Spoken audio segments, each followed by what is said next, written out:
Let's do some magic. Grab the cards here.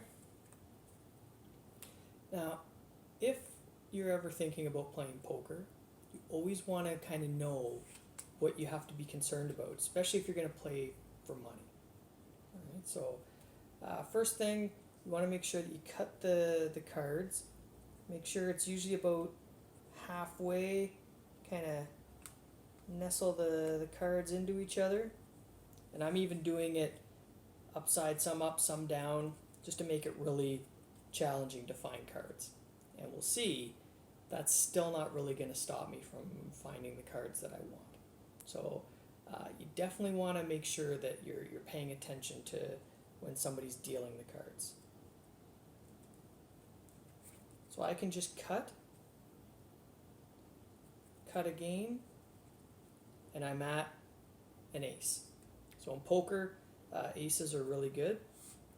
So I'll have that card, and now I'm hoping to get something to go with that card, right? So if I can get another ace, that's ideal, or something to go along to get another good poker hand.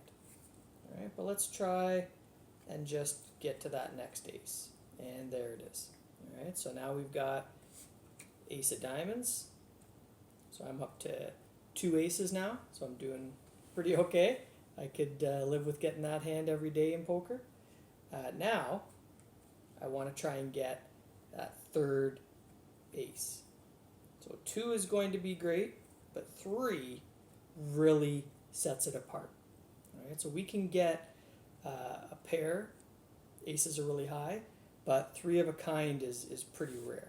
So now we're definitely at a point where it's a strong possibility we're going to win. Right? So I like strong possibility, but I also like guaranteed wins as well. So if I just cut one last time, ooh, okay, that didn't work out exactly as I planned. Okay, so we guess we got to adapt here. So we have the king. Okay. So I guess if say that person maybe is taking a sip, or they're checking their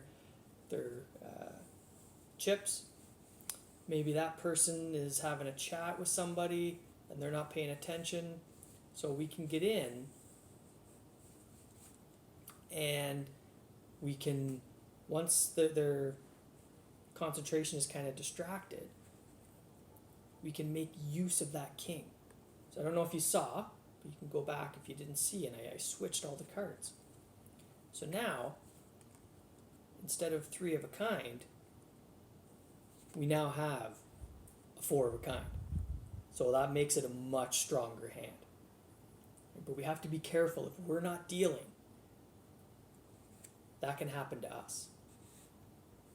And if I take the deck and just spread it out, we can see all the cards are face up except for these 4 cards.